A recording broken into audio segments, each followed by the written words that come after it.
This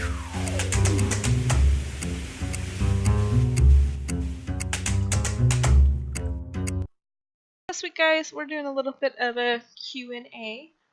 So I'm here with my fiance, Greg. Say hello, Greg. Good evening, everybody. So he's gonna just ask me some questions while I'm working on this guy, and we'll talk. Yeah. So ask me something. Okay. All right. So this is video number 4 right now? 4 or 5? Mm-hmm. Yeah. So how did you get the idea of putting your videos up online? Just something to do. I've been doing kind of time lapses on my Instagram for a really long time now, for over a year, and I had been wanting to do longer ones and maybe get into doing some watercolor tutorials because I know it's a media that kind of can be tricky for a lot of people, and it's one I've used for a really long time, and I'm pretty comfortable with it, so it just seemed like the thing to do. Do you think, since you've been doing it for a long time and you're comfortable with it, is that the reason that it might be tricky for other people? It's just having experience, or do you think that did you go to school for this? That's kind of a loaded question. I mean, anything that you're uncomfortable with is gonna be tricky initially, just like anything. Obviously it's all practice. And I did not go to school specifically for watercolor, but I do have a bachelor's degree in art with an emphasis in drawing and ceramics. And but I've pretty much been painting and drawing since I was 2 or 3, so it's always just been a part of my life. And but no, watercolor can be intimidating to people because it's not as commonly seen in, say, museums and things, because watercolor used to be kind of like the underpainting and the practice painting for a lot of water or oil and acrylic painters throughout history. So in that sense, it's not viewed in the same way, but also just unlike oil and acrylic, you can't go back over your errors very easily, because once you basically are staining the paper with pigment. So once it is stained, you can't really make it light or bring it back to its full brightness and whiteness like ever again. So it can be pretty intimidating for people that way, and then you're just working with a lot of water, and it can kind of be tricky to control, I guess. So yeah. So did you have a favorite style of painting? Like art movement? Yeah, kind of. I mean, I always really enjoyed the Impressionist painting, and really with the Impressionist movement, that was really kind of the first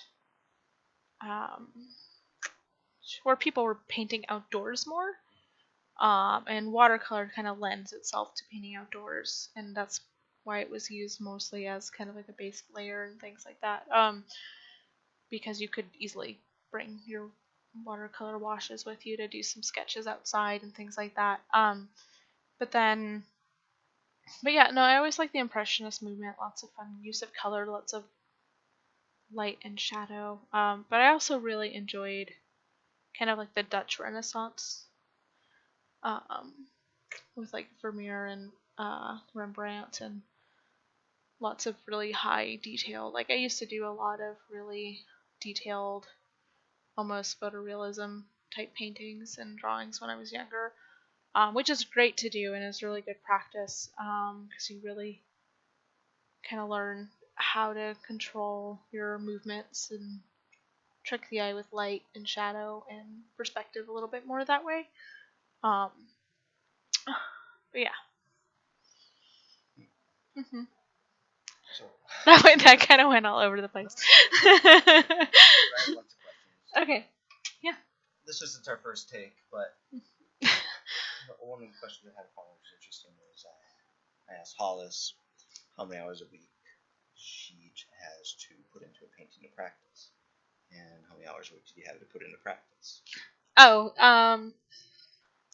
right now, it's usually like maybe 4 or 5 hours a week that I work on paintings, and that kind of thing. I do some sketches here and there if I can, but mostly it's just on one of my days off where I don't have a bunch of other obligations. I usually am like, okay, I am painting and I am putting off doing laundry right now, or I'll do chores in between my painting while I'm waiting for things to dry, and so that's kind of how it goes. So do you go into that session having an idea of what you want to do?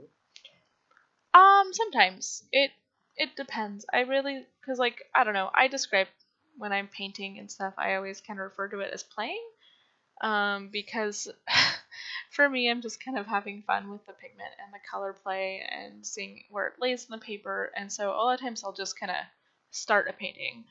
And either that's just putting down some colors or shapes, and then just kind of seeing how it flows on the paper and how I like it, and see where it goes. And that's kind of something you can kind of tell that I'm doing here, because I just literally flipped my painting upside down just to see if I liked it, and I did, so I just went with it.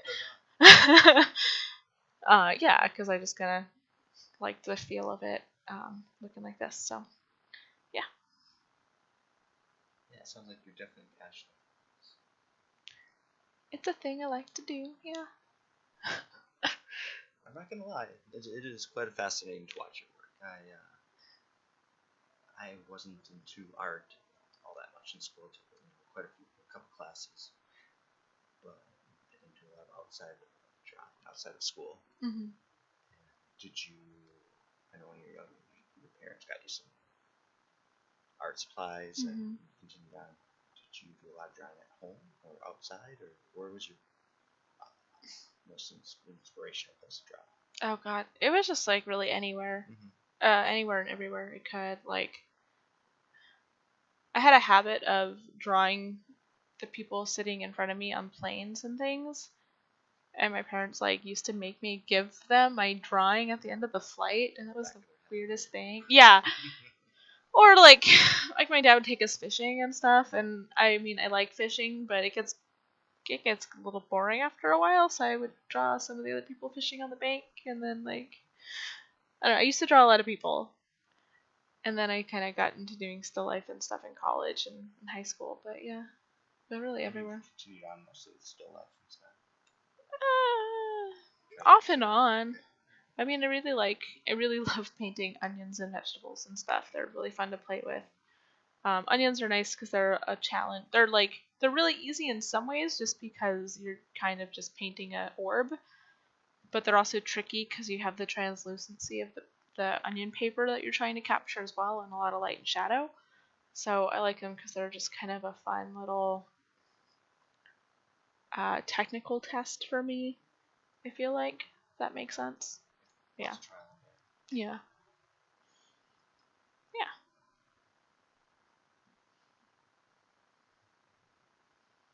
Yeah. So the setup here, what is it like projecting for this? A sunny day or?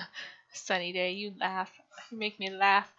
So where we live, it's pretty dark all the time because it's a temperate rainforest and there's not a lot of sunny days.